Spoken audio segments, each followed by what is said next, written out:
Seguimos aquí en Conexión Global y les decíamos que por supuesto el tema del día hoy tiene que ver con los resultados de las elecciones presidenciales en Colombia, donde tuvimos finalmente un resultado que nos lleva a segunda vuelta, ¿no? Un resultado donde vamos a estar teniendo un balotaje entre el abogado Abelardo de L'esPriella, que ganó de alguna manera en primera vuelta este domingo con un 43% de los votos, y el candidato oficialista de izquierda, Iván Cepeda, que fue segundo con un 40% de los votos. Para que hubiese un ganador se necesitaba más del 50%, ninguno lo obtuvo, pero vamos a estar ahora charlando un poquito más sobre qué podemos esperar para este balotaje que va a tener lugar dentro de poco, aquí este mismo mes, en junio, para entender un poquito más quiénes son estos dos candidatos, qué Colombia heredan también. Tenemos como todos los lunes con nosotros al licenciado y profesor en Relaciones Internacionales, Mauricio Núñez. ¿Cómo estás, Mauricio? Meli, buenas tardes para vos, para todos. Bueno, hemos tenido un fin de semana agitado. Pensemos primero, hemos tenido estas elecciones presidenciales, ¿no? Danos un poquito el perfil de estas dos personas muy opuestas que van a estar combatiendo, si se quiere, porque realmente es una pelea entre la izquierda y la ultraderecha en ese país. Danos un poquito como qué necesitamos para entender quiénes son estos dos personajes que alguno de ellos va a terminar siendo el presidente de Colombia. Bien, vos presentaste dos, yo iba a presentar tres. Ah, bueno. ¿Paloma? ¿Por qué? Claro, la senadora Paloma. Paloma Valencia, de quien estamos hablando. Sí. ¿Por qué tres? Porque para entender las elecciones en Colombia, primero hay que entender que Petro fue el primer presidente de lo que podríamos denominarse, o vos dijiste recién, la centroizquierda colombiana. Pero antes de Petro, por supuesto, hubo gobiernos que tuvieron un tinte muchísimo más a la derecha de lo que está teniendo el gobierno actual, por supuesto, pero probablemente más de lo que podríamos imaginar en estos candidatos de ultraderecha que se definen ahora. ¿Por qué no los vemos tan de ultraderecha a los anteriores? Uribe, por ejemplo, para hablar del caso más significativo y conocido. Porque de pronto viene, como dijiste, Abelardo de L'espriella a plantear que hay que nuevamente levantar este acuerdo y tratado de paz que se ha estado proponiendo desde hace ya casi 10 años para con la guerrilla colombiana, que hay que endurecer el discurso securitista, punitivista en las calles en favor de lo que se denominaría el orden público, pero que ya tiene un correlato en años anteriores y en gobiernos anteriores, decíamos por ejemplo Uribe o Duque más adelante. Sí. ¿Qué pasó en el camino? Que como estamos viendo la película nosotros con un poco de adelanto en relación a lo que vive Colombia, el gobierno colombiano, la centroizquierda colombiana ha visto en algunos casos de corrupción que se le han encontrado al gobierno de Petro, el mismo Petro ha estado involucrado, en este levantamiento que está dándose de sectores paramilitares y de la guerrilla nuevamente que no reconocerían el acuerdo de paz que se está transitando. Estamos viendo críticas al gobierno de Petro por derecha. Y aparecen dos críticas en particular. La más institucionalizada ya, con Paloma Valencia.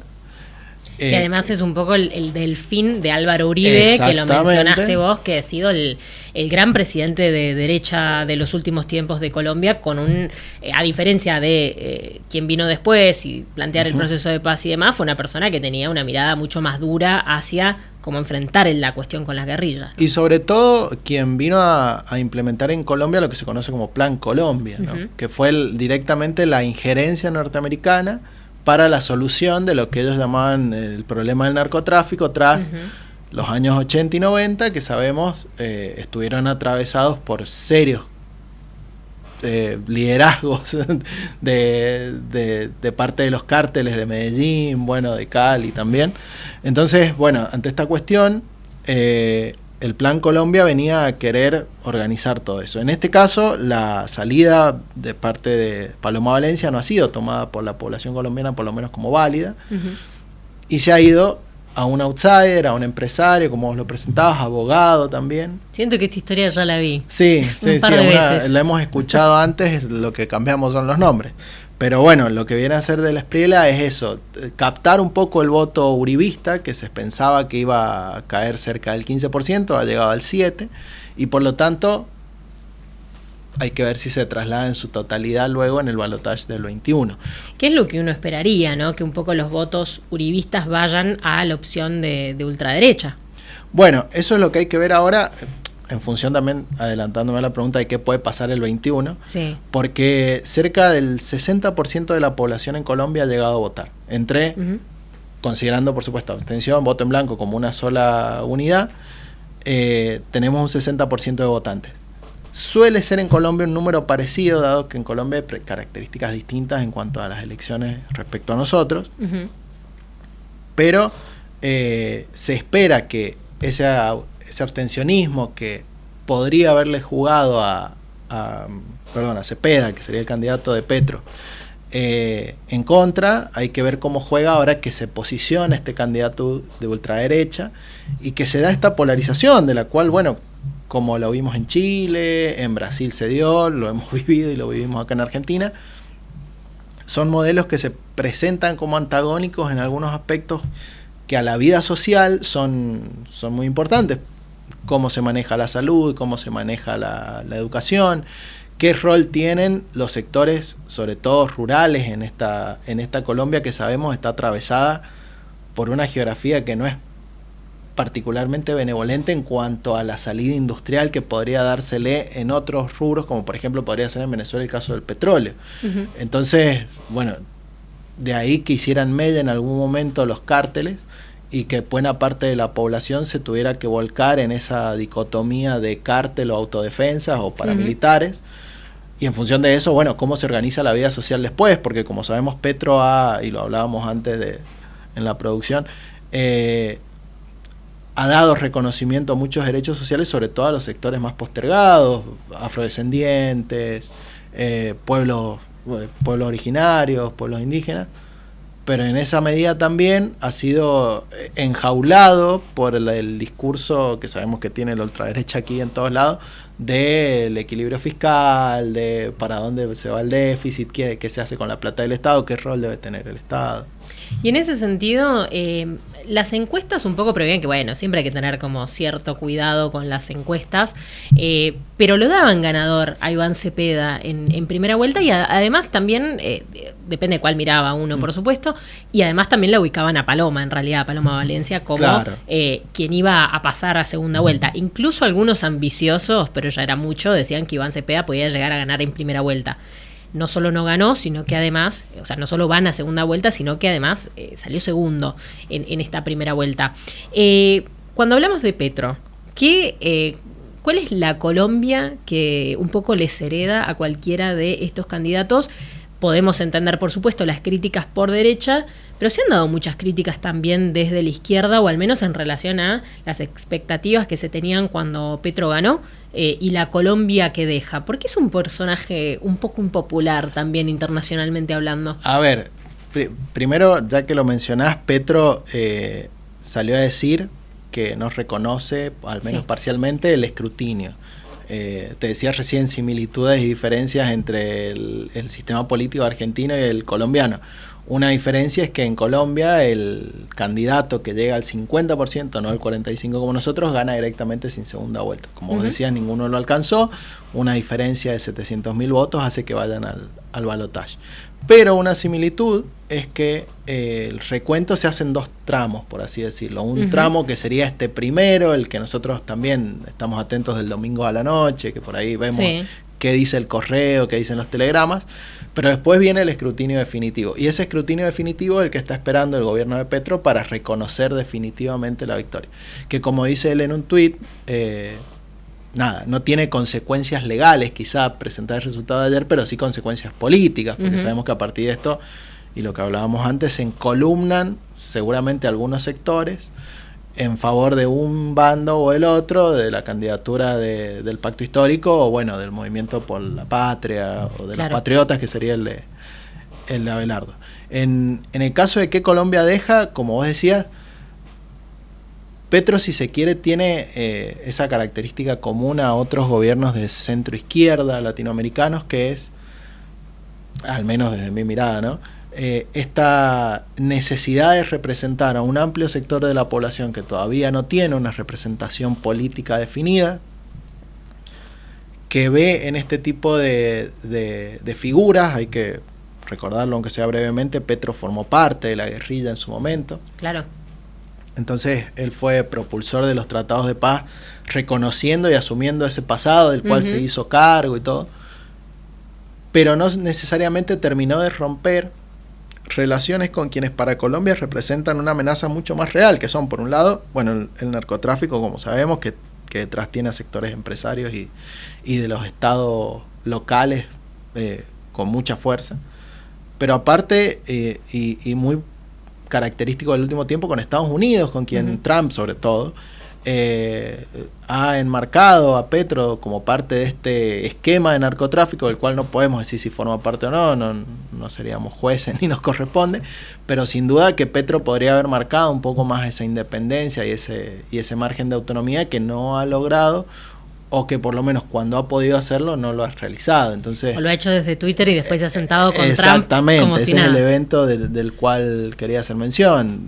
Después de tuitear bastante, se tuiteó encima, como dicen, y luego fue a reunirse con Trump y aclaró que estaba todo bien, después del caso sobre todo de Maduro, Claro. que donde vio más seriamente amenazada su situación, porque bueno, además Trump lo mencionó directamente. Exactamente, como parte de ese cártel que están manejando desde esta zona del Caribe y Sudamérica a bueno, un sector que para Trump representa una amenaza concreta.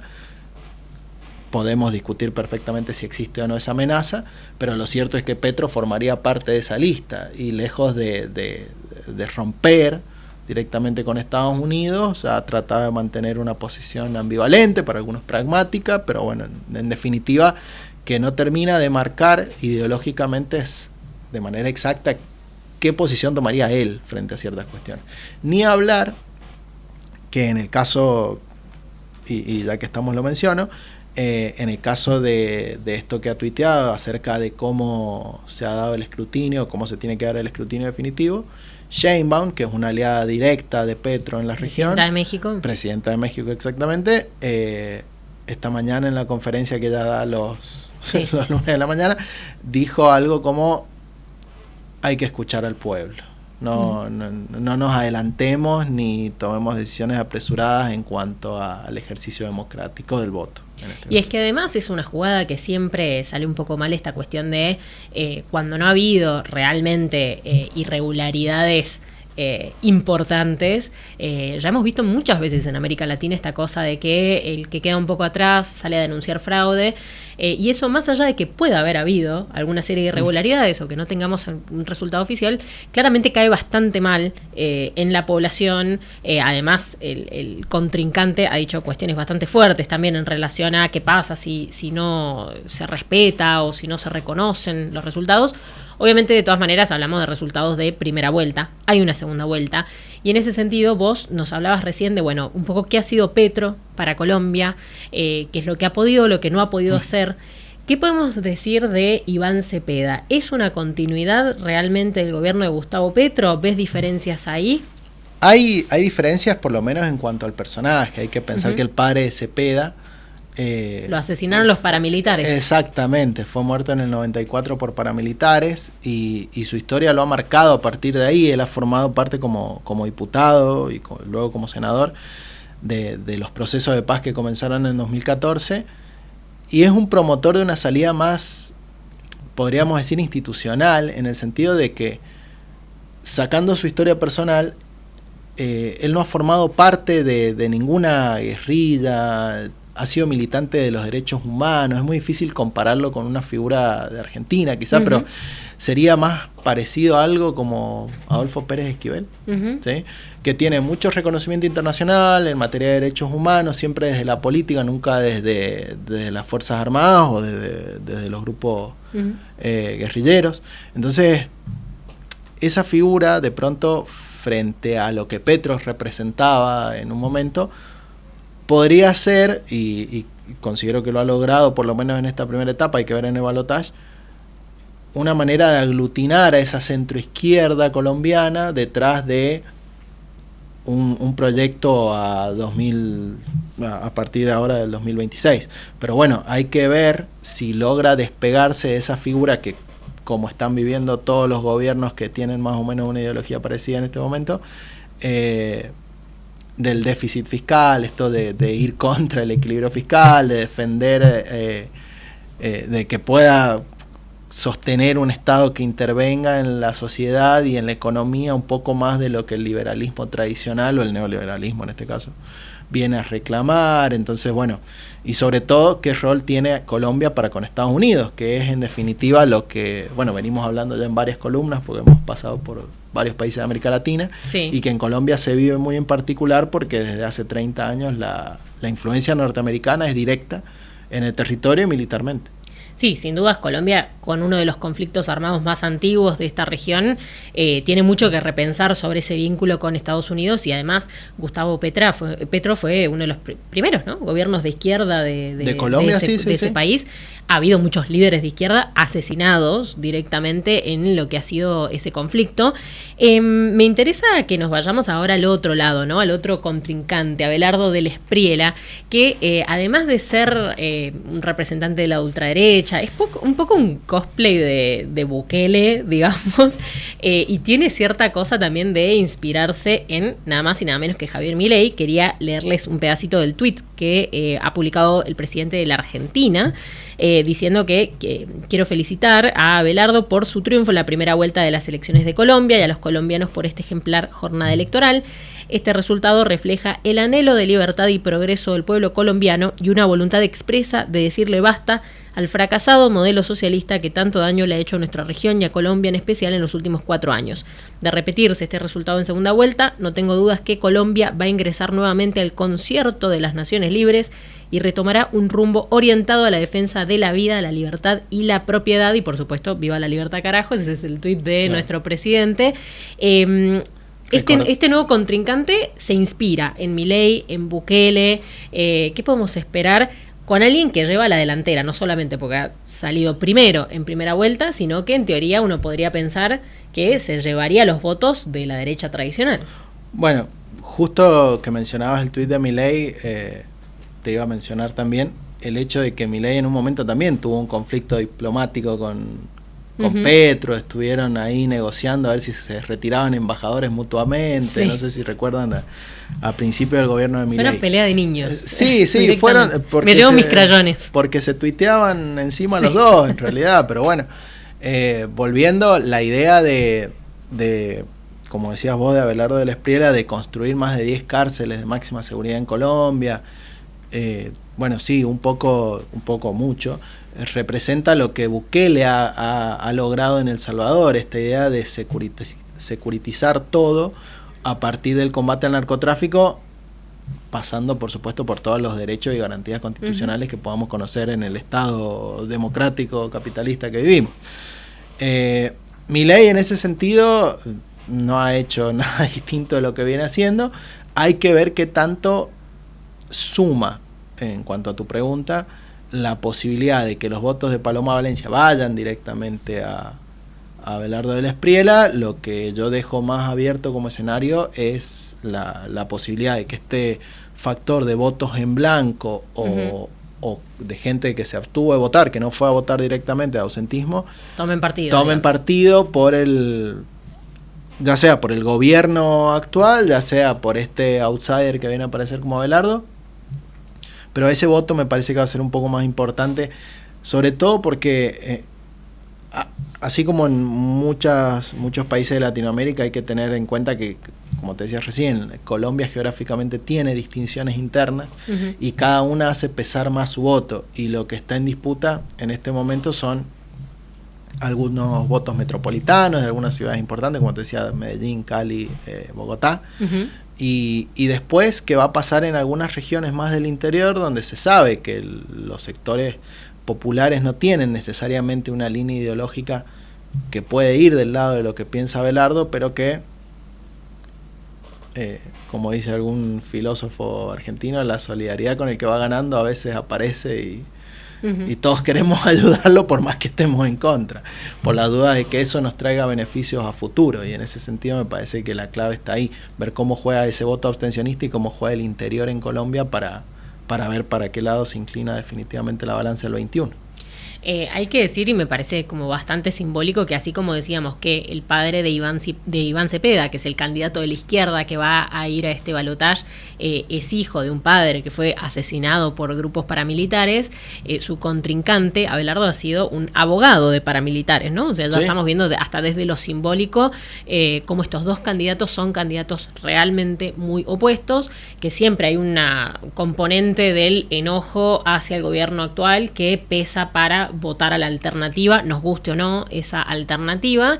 Y sí quería preguntarte, un poco para cerrar, hemos dicho mucho, claramente Colombia está atravesado por una historia de conflicto armado, de muchos crímenes, de grupos que parecían irreconciliables.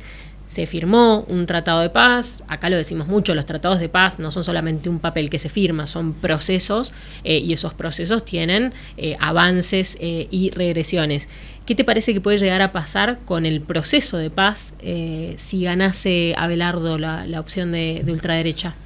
Bueno, ahora el proceso de paz total, que es como le ha denominado el gobierno de Petro, está ahí pendiendo de un hilo, sobre todo, no solo porque bueno, la Constitución colombiana así lo prevé. Desde el 2015 se impide totalmente la reelección, un sistema, bueno, que promueve, si se quiere, la alternancia, pero que frena la reelección, y por lo tanto procesos que son un poco más complejos de llevar a cabo, como justamente un acuerdo de paz entre dos facciones de la sociedad, o dos partes de la sociedad, para no decirle facciones, pero que tienen un antagonismo muy marcado y que ha llevado a muchos años de violencia en Colombia. Bueno, hay que ver si se puede sostener. Lo más probable es que Abelardo vaya contra todo eso y empiece no quiero pensar, porque sería la verdad inimaginable, un plan Colombia nuevamente, con Estados Unidos interviniendo militarmente, aportando armas, logística, ni hablar con los tecnomagnates interviniendo actualmente. No me imagino a Palantir funcionando para el Estado colombiano o para los paramilitares combatiendo la guerrilla, porque podríamos llegar a situaciones de violencia muchísimo peores de las que ya se han vivido.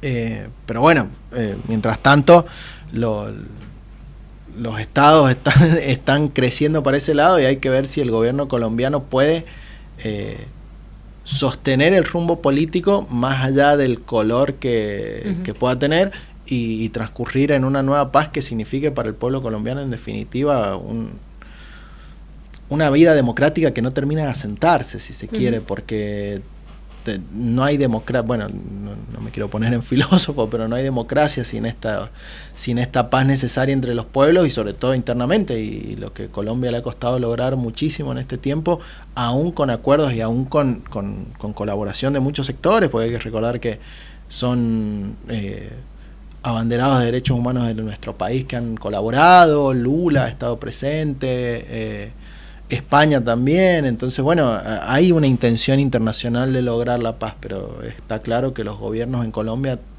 atravesados por su propia coyuntura, cada vez lo hacen más difícil. Su propia coyuntura y su propia historia, ¿no? También, cada claro, uno de esos representantes que vemos en ese país.